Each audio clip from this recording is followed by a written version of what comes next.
Thank you so much for taking the time to be with us. I hope everybody is in good health and in good spirits. And it's wonderful to see everybody that's here, even if it is through a computer screen. It's a real blessing to me to be here tonight.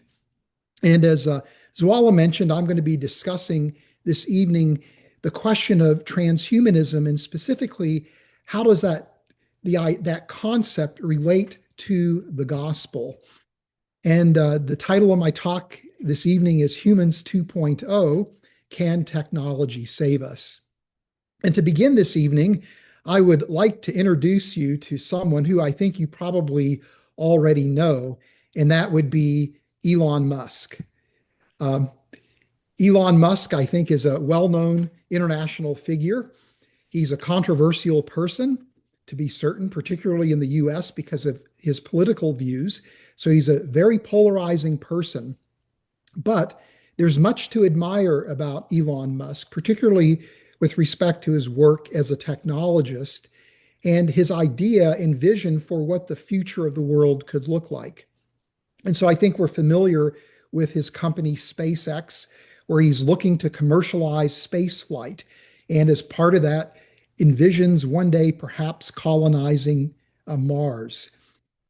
He also has a company called Tesla, which is producing these cutting edge, state of the art, electrically powered vehicles with the idea that one day in the future, these vehicles could be powered exclusively by solar energy, generating the electricity needed to drive these cars around. He also recently, in 2016, founded a third company called Neuralink. And the goal of Neuralink is to create cutting edge brain-computer interfaces that could literally transform medicine and also transform the way in which we interact and utilize electronic devices. And the idea behind brain-computer interfaces is rather simple. On one hand, the implementation is quite complex, but the idea is that you extract the electrical activity taking place in the brain through electronic devices and transmit that information to a computer system. And that allows the user, with their thoughts, to control computer software and even hardware. Now, this is one of the most exciting and active areas in bioengineering today. It's a highly competitive area. There are very rapid advances that are taking place, including the work that Elon Musk and his company is doing at Neuralink. But the idea is that this is going to transform medicine in a real substantial way. For example, there are studies that have been done showing that patients that have lost limbs, amputees, can learn to control with brain-computer interface technology, can learn to control with their thoughts robotic prosthetic limbs. And this actually gives them capacities that they had lost because of the amputation. And in fact, if they work with these robotic prosthetic limbs long enough, they actually develop a sense of ownership of the limb, where they begin to think of the limb as actually part of their body, which is quite fascinating. In a similar vein, there are people that are looking at using brain-computer interfaces to control exoskeletons, which would allow patients that are quadriplegic and paraplegic to gain motion, again, by controlling the exoskeleton with their thoughts. In addition to that, this technology is also being explored as a way to allow people who have lost the ability to communicate to be able to express themselves. And this oftentimes happens when people suffer from neurodegenerative diseases or suffer from brain injury. And in 2021, a team from Howard Hughes Medical Center really did a landmark study that shows the potential of brain-computer interfaces, where they ask a 65-year-old patient who was a quadriplegic who had lost the ability to move his limbs from the neck down because of a spinal cord injury, and also had lost the ability to speak, to imagine writing letters in the English alphabet. And they implanted electrodes in the motor area of the brain that controls fine motor skills, fine motor movements. And again, ask him to imagine writing letters of the alphabet. And here they used machine learning algorithms to extract the user intent from the electrical activity in that region of the brain. And the net effect was, by imagining writing letters, this patient could actually communicate about 18 to 28 words, sorry, about 8 to 18 words per minute um, through texting. By, again, imagining writing letters, this would produce text on a computer screen. And this is comparable to the rate that most of us are able to text. We typically text at about that same rate. So this means that this technology afforded this patient the real-time ability to communicate for the first time in decades. Following up this study, this same research team worked with a patient suffering from ALS. And this patient was losing the ability to speak. He could still move his lips, but he no longer was able to speak. And so they asked him to imagine speaking words. And again, using the brain computer interface technology, they were able to, with machine learning algorithms, extract his intent from the electrical activity of a particular region of the brain. They explored utilizing 3 different regions of the brain.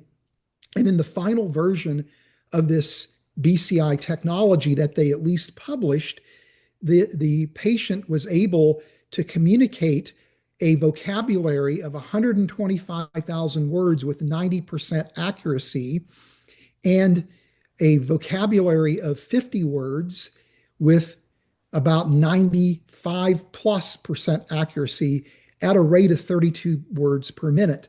Now, when you and I speak, we speak approximately about 150 words a minute. So this is slower than normal speech, but this patient is now able to communicate in real time. And one thing that was interesting is that the researchers were actually able, with a text-to-voice conversion program, to allow that patient to actually speak in a voice that was very similar to the voice that he had lost as a result of suffering from ALS. So the point of this introduction is to give you a sense of the potential impact that this technology could have on medicine. And there are all kinds of other applications that are being explored for brain-computer interface technology, including helping people manage the mental health, anxiety, stress, things like that. This is being explored as a technology that could be used in education to help people with learning disabilities, to help people suffering from Alzheimer's and Parkinson's disease. The list goes on and on and on. And the number of applications in medically as well as non-medical applications are expanding so rapidly, it's hard to keep track of everything that's happening. Now, in terms of the brain-computer interface technology, let me give a little bit more insight into the technology itself. And there are 3 different types of BCIs that are being developed. One are called non-invasive. These essentially would involve placing electrodes directly on the scalp of the patient. And usually this is done with a modified EEG cap. And here those electrodes can pick up electrical activity taking place in the brain.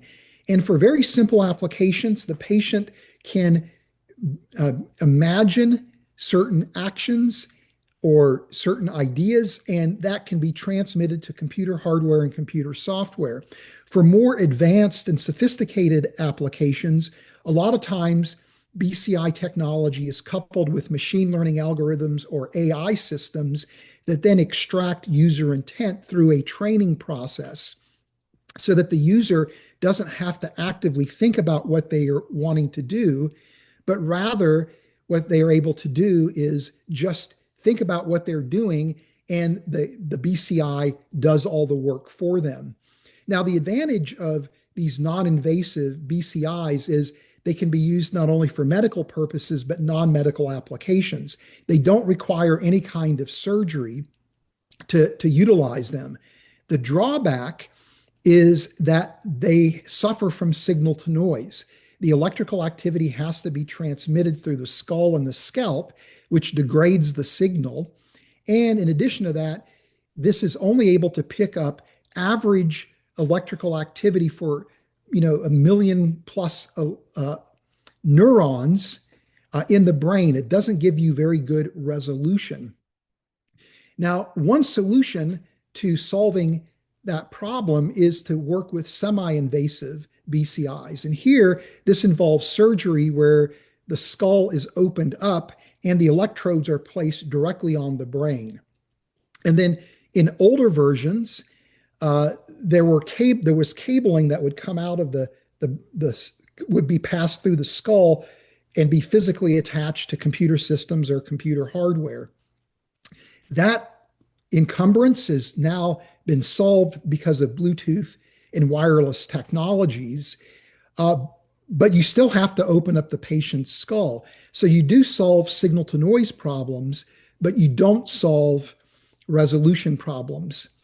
The third approach, which is really the gold standard, is an invasive BCI, where not only are you opening up the skull, but you're actually implanting the electrodes in particular regions of the brain that oftentimes will correlate with the particular application that you're going to use the BCI for. Now, this, of course, it gives you very high signal to noise. It gives you very high resolution. The problem is you're doing brain surgery on the patient. And many times the act of surgery, the introduction of the electrodes into the brain, will cause damage to brain tissue, which will lead to scarring. Also, this is a foreign object that's in the brain, so the glial cells that are part of the brain's immune system oftentimes will attack the electrodes and coat them, and over time you'll lose signal. It'll be a degradation of the signal. So Elon Musk, with his company at Neuralink, are looking to solve these problems, and in fact have produced an advanced version of BCI technology that, in my reading, experts who are working in this area think that what he has produced, and his company has produced really more appropriately, is really beyond the cutting edge. And what they have done with their BCI technology is use, instead of rigid electrodes, they've used flexible electrodes that are made up of gold, which allows them, when they implant the electrode into the brain, to have a little bit of give that prevents brain damage or brain injury in the insertion process. The gold plus the polyimide coating is much more biocompatible, and they're using a microsurgical robot to implant the electrodes with a high degree of precision, and they're using wireless technology to transmit the signal to computer systems or to hardware. And in fact, the company has received, at least in the US, FDA approval to do small scale clinical trials. And I think you may have read some of the articles describing the performance of the Neuralink BCI system. Now, Elon Musk is an interesting guy because part of the motivation he has for the company Neuralink is humanitarian. He really wants to develop technology that is going to help people in the ways that we've already described. But in addition to that, Elon Musk is looking to commercialize these BCIs with the idea that this could be the next generation of user interfaces with electronic devices that surround us.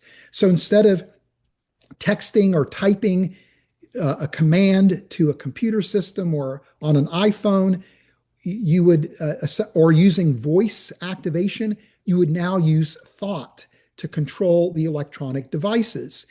And already people are using non-invasive BCIs in that way. They're exploring this. There's, in fact, some video games that are controlled through BCI technology, non-invasive. But Elon Musk imagines using invasive BCIs as being these permanent additions to our brain that give us this capacity with our thoughts to control all the electronic devices around us at the speed of thought.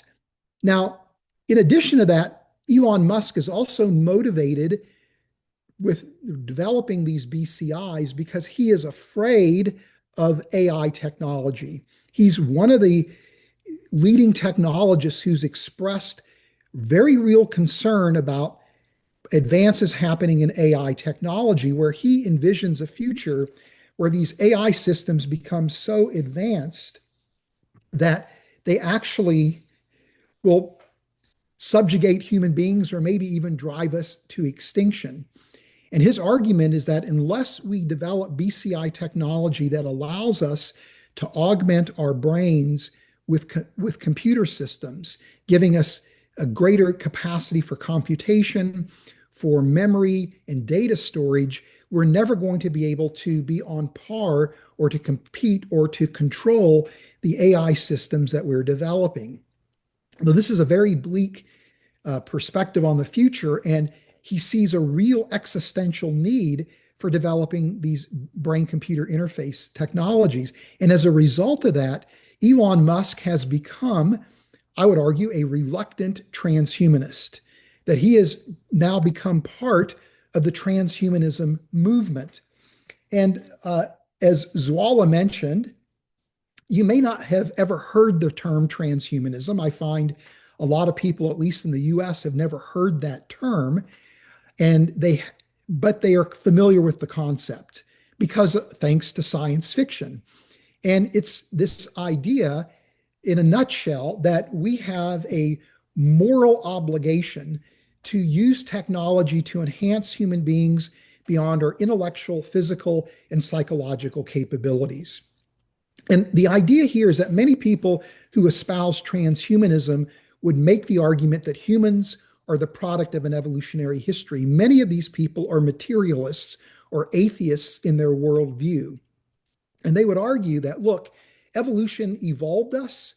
We evolved in a pre-scientific, pre-technological world where we were hunter-gatherers, and that this evolutionary process made us best adapted to that lifestyle, that evolution produced flaws and limitations within us, and these flaws and limitations and the mismatch between what evolution produced and the world we live in today causes pain and suffering.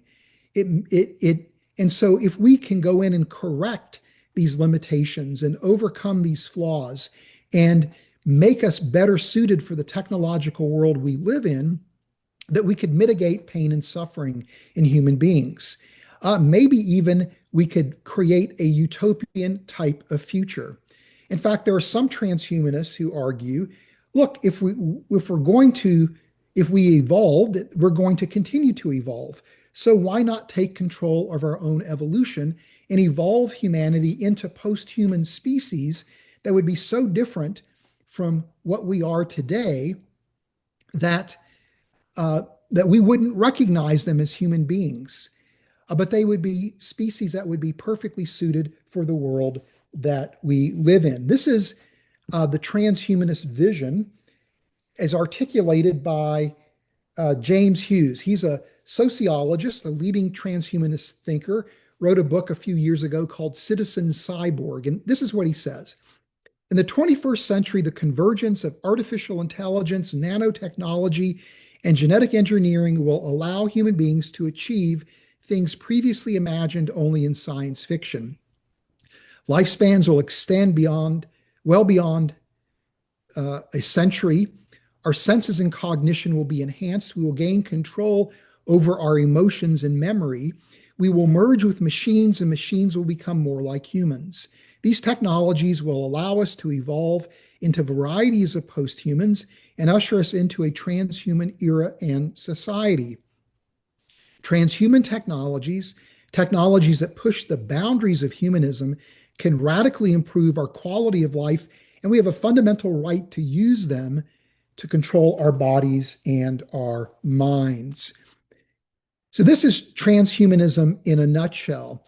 Now, even though this idea of transhumanism is a philosophical idea, and it's an idea that seems to be undergirded by science and largely technology, there is a religious element to transhumanism. And many thinkers have recognized this, that in a sense, transhumanism is the ultimate embodiment of what we might call techno faith. And this is the idea that science and technology are going to save humanity, that our ultimate source of salvation is going to be science and technology. This is essentially the pinnacle of the Enlightenment thinking, where through science we understand the world, we turn that understanding into technology, and this gives us control over nature. We become the lords and the masters of nature. And with transhumanism, it's now even being applied to ourselves, that we become lords and masters over humanity and over our identity and ultimately our destiny. Many people who are transhumanists are materialists, as I mentioned, are atheists. And if you think about it from an atheistic perspective, there is really no hope or purpose or destiny. If you think that there is nothing more than the universe itself, and that when we die, we die, when humanity disappears, that's a very bleak outlook, right? It really leads naturally to nihilism. But what we see with transhumanism is that maybe technology could save us, that we live in a world where science and technology solves problems. Maybe science and technology could solve the ultimate problem that we all face as human beings, and that's our own mortality. Maybe science and technology could rescue humanity from eventual extinction. This is the mindset. So this now becomes an idea that really at its heart and at its core is a religious idea masquerading as a philosophical and a theological idea. This is a slide that shows, in a sense, the transhumanist eschatology, right? That the idea that maybe, as Ray Kurzweil argues, one day we could even upload our brains, our minds, our essence, whatever you want to call it, into a machine framework and achieve a digital immortality where we separate ourselves from the shackles of our biological encasement, and we assume a machine encasement that's much more durable, that gives us much more freedom, and we are able to live in effect forever. So transhumanism, again, is a deeply religious idea, whether we recognize that initially or not. Now, this idea of transhumanism has been an idea that's been around for a long time. In fact, I think the first expression of transhumanism was in the early 1900s when a geneticist by the name of J.B.S. Haldane, one of the pioneers in the discipline of genetics, published a book called The Atlas.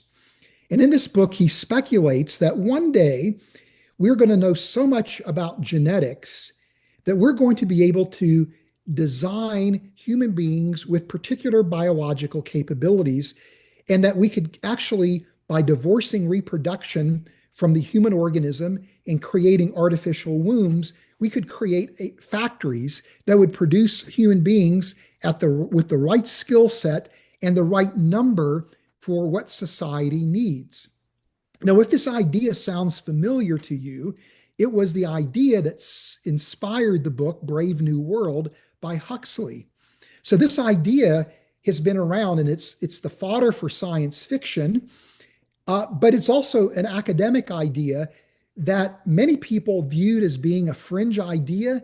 Most people didn't take it very seriously until about a decade or so ago, when suddenly there were advances happening on multiple frontiers that actually give us the technology to begin to imagine implementing the transhumanist agenda. We mentioned the advances that are happening with BCI technology. This is incredible technology that I'm very excited about because of the medical applications. And there's some very interesting non-medical applications as well. But this technology can be used to augment human beings, our cognition. It can be used to control our mental states, our psychological states. It can give us enhanced physical power through the operation and the control of robotic limbs or exoskeletons.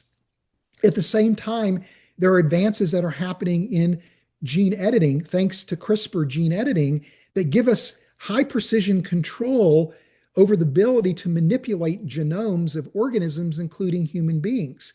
And this is exciting too, because it means that we now may have the means to not only treat and manage, but maybe even cure people suffering from genetic disorders. But it also can be used to create designer humans and augment human beings beyond our natural biological limits. There's also advances happening in anti-aging technology. And oftentimes when people think about anti-aging, they think about these lotions and these creams and these potions that you might take that are going to enhance your lifespan. And in the US, we refer to these people as snake oil salesmen. They're not really offering any bona fide legitimate product. But in recent years, we've developed such a good understanding of the biology and the biochemistry of aging that there are now a number of gerontologists who believe that we can actually intervene and disrupt the aging process, maybe even arrest it, if not reverse it. And in fact, people like Aubrey de Grey, who's also a transhumanist also, and a biogerontologist, has argued that we might even be able to extend human life expectancy for hundreds of years, maybe even thousands of years. So when you bring all of these ideas together, there's now the toolkit that can actually implement transhumanism. And it's literally gone from this fringe idea that people would roll their eyes at to an idea that is now in the academic mainstream. And it's an idea that is now perfusing societies around the world. And in fact, I would argue transhumanism is going to be one of the most influential ideas that will shape the next couple of decades, that literally could change the world that we live uh, in terms of how we think about human beings and what we're willing to do in terms of modifying human beings. And more people are becoming comfortable with the idea of the transhumanist vision. And so, because of these advances, as Christians, we've got to understand transhumanism and we've got to know how to engage it. And in the book Humans 2.0, I identify three areas that we need to focus on. One is the ethical concerns that arise from the technology itself and using that technology for enhancement. We also talk about what does this technology mean in terms of who are we as human beings, and is it a genuine threat to the idea that human beings bear God's image? There's also another area that we need to engage, and that's what I'm going to talk about tonight, and that is, what impact does transhumanism have on the gospel itself, on our ability to share the gospel with people in our world? Because as I mentioned, the idea behind transhumanism is ultimately religious. It is an expression of techno-faith where people are looking at science and technology to save us, to grant us a practical immortality. It becomes a competitor to the gospel, and it's an alternative gospel. And so what we need to do is show people why this gospel is never going to be realized, and then show people how we can leverage interest in transhumanism into a thoughtful presentation of the true gospel of Jesus Christ. So the first question on the table is this: can technology save us? Can technology save us? Right? Because this is the claim of transhumanism. This is what techno faith is all about.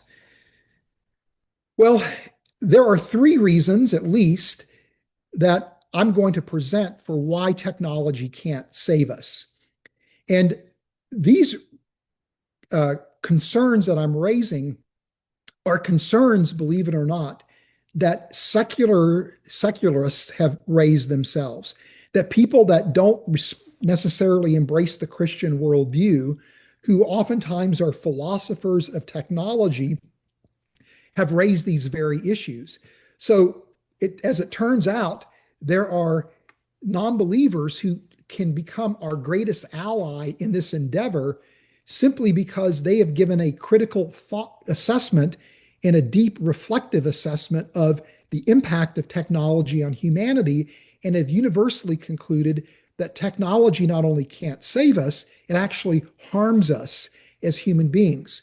But the three areas I want to talk about are ethical concerns, the myth of progress, and the salvation paradox. And the first point I want to make has to do with ethical concerns. In this case, I'm going to focus on BCI technology because that's what we're talking about this evening. There's a whole area of ethics that has emerged as a result of BCI technology called neuroethics. And on one hand, the idea of implanting electrodes into the human brain is a little bizarre, right? But at the end of the day, if this could actually provide medical relief to people that are suffering horrific conditions, you have to be at least interested and open to the possibility of using BCIs, at least in a medical context. But the problem is that these BCIs are interacting with the human brain. They are not passive conduits of information in the brain to machines. They are an active participant.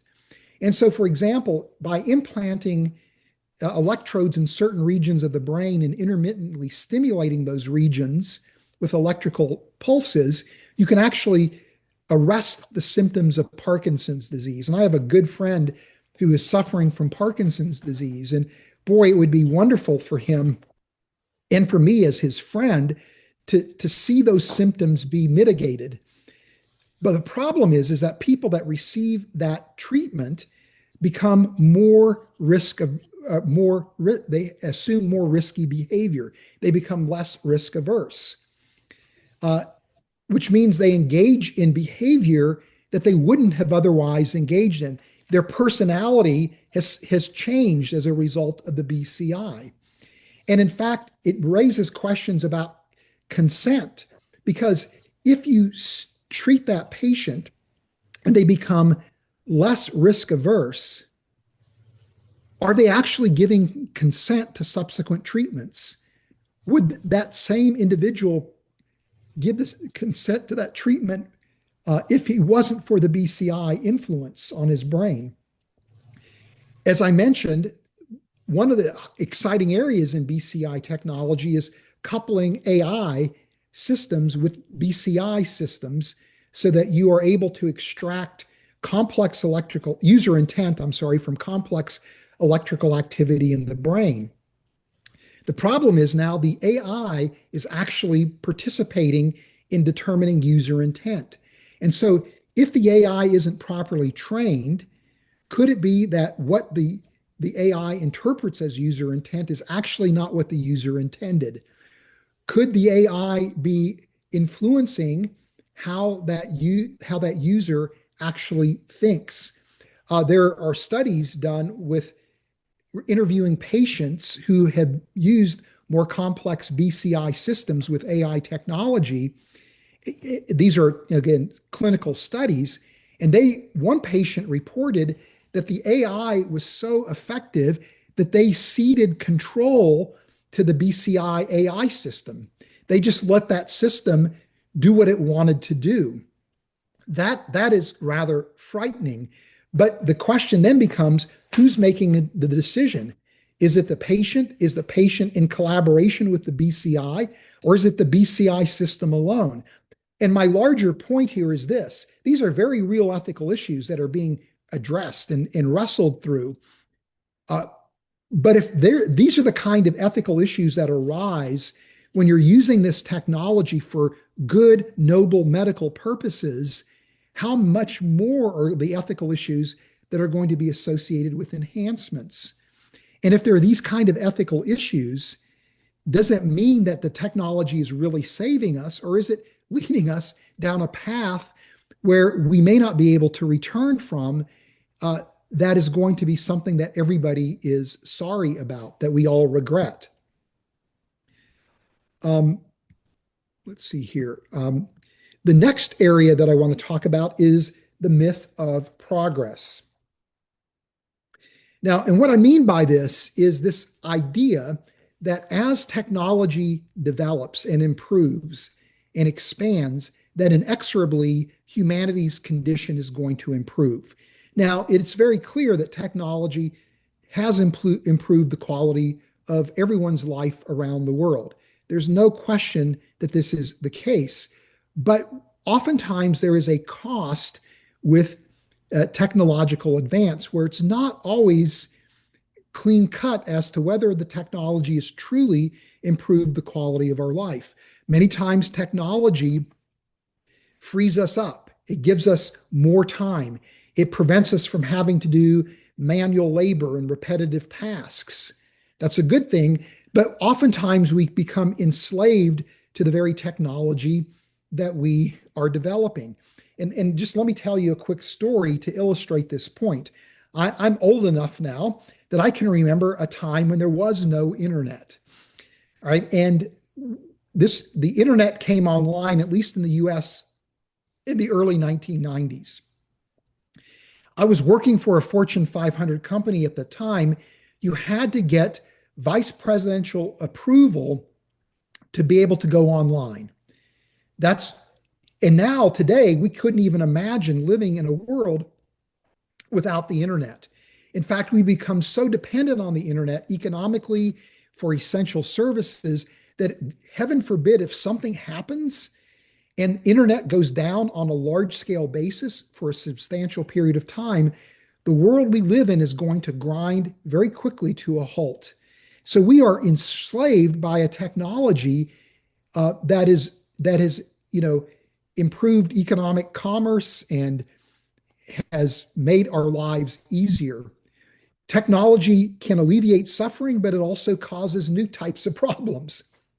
And many times, what do? We develop technologies to solve those problems caused by a previous technology. And we just are in this never-ending vicious circle of creating new technologies and new technologies and new technologies. So again, can technology really save us? As Brent Waters said with regard to the Industrial Revolution, and Brent Waters is a Christian philosopher and theologian, he's well worth reading. He said this: the science which had promised to liberate humans from the shackles of superstition and fossilized tradition was instead serving as a cruel taskmaster. In the same vein, David Velo-Curtis said this: we create technologies to liberate us from the problem of physical labor, but these technologies inevitably create the unique problems of living in a technological society rife with pollution, psychological stress, and bureaucratic coldness. So in other words, there's a double-edged nature to technology. And again, that raises questions as to whether or not technology can save us. There's also unintended consequences that many times our interest is using the technology for noble purposes, but the net effect is that there are these unintended consequences that we never saw coming, and that becomes frightening as the technology we're developing becomes more and more powerful. The more powerful it is, the more frightening the unintended consequences are. And then finally, here's a quote from David Velo-Curtis again. Each technology both gives and takes away. Despite our good intentions, all technologies manifest harmful side effects, and in spite of our bad intentions, even our most destructive inventions may be re-engineered for good. By adding to our lives technologies by necessity also subtract from them. And then finally, there's this whole idea of sin, right? That is, as human beings, we recognize that we are sinful, right? This is something that Christianity contributes in a significant way to the public discourse about technology use and development, is that we are sinners. And because we're sinners, we can take even the best of technologies and use them for horrific purposes. And if there's any complaint that I have about transhumanists that would rise to the top, this is the one that would. They are incredibly naive to think that the technology that they're developing to fulfill the transhumanist vision is somehow not going to be used for evil purposes. Ronald Cole Turner, a theologian, says transhumanists seem a little naive about the human predicament and therefore overly optimistic about what it takes to engineer solutions. What theologians call sin, humanity's unexplained and inescapable tendency to pervert and destroy even its best achievements, is missing from transhumanist thought. And also absent is any realistic attitude about how well, and at the same time, how badly things will go when we make progress towards improving our lives and our species. Our technological power is great and is growing quickly, but it is never pure, never characterized by singularity of purpose in pursuit of the good. If this self-sabotaging inner disorder is a limitation of our biology, is one we seem unwilling or unable to transcend, all the more so because too rarely do we admit it is real. And then finally, there's this issue that I call the salvation paradox. And this is the idea, and the idea behind this is, ironically, what we are going to do to try to save ourselves and save humanity isn't actually going to save us. It's actually going to drive us to personal or species level extinction. Because what we are going to save are going to be successors to ourselves and successors to the human species. This is what a philosopher by the name of Patrick Hopkins says. Suppose technology has changed me so much that I am no longer a member of the human species, no longer limited by any species defining human cognitive characteristics. I have changed so much that the existence I now experience is incomprehensible to my former limited human self. As much as that language may sound wonderful, exciting, and liberating at first, thinking about it more in depth reveals that such a technological process offers far more to me than hoped. The end result will be that some kind of successor entity to me, but that it will not be me.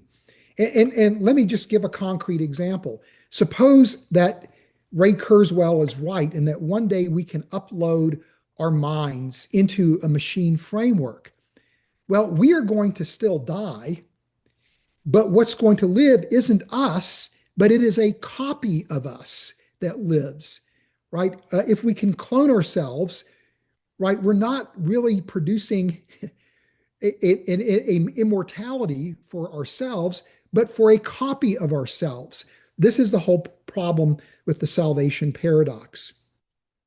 Now, that then leads to the question, well, where can we find salvation? And this is where I think as Christians, we have an incredible opportunity to really affect our world with the gospel.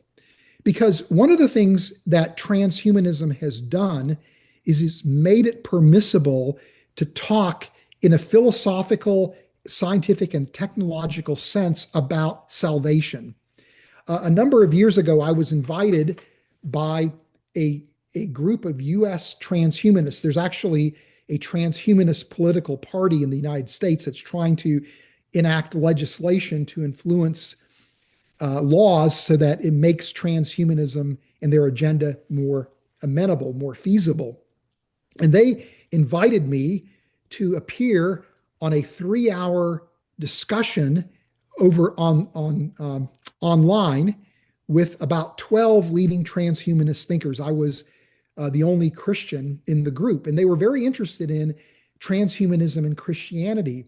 Throughout the course of that conversation, I repeatedly made reference to the gospel and contrasted transhumanism with the gospel. And they were very comfortable with that conversation because ultimately what transhumanists are looking for is salvation. And I was able to bring up some of these very points that I'm raising with you today. And so the point is that transhumanism, because everything is centered around salvation, makes it permissible, I think, to share the gospel in a fresh and exciting way. And let's face it, transhumanists are not the enemy. They're not evil, wicked people, right? It's very easy to demonize people that are transhumanists. But the fact of the matter is, they share a lot in common with us as Christians. They're concerned that there's injustice in the world. They're concerned that there's evil and suffering.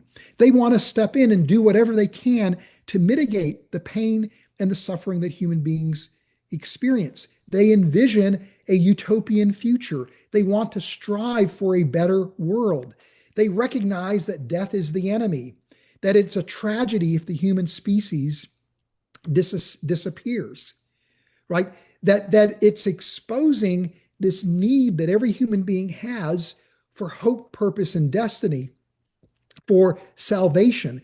There's this recognition that somehow there's something special about humanity that must be preserved, that maybe even persist beyond our lifetime.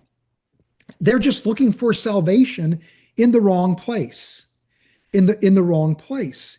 And so this becomes an opportunity to build a bridge with transhumanists, and in the process, introduce them and share with them and demonstrate to them the power of the gospel, the true gospel.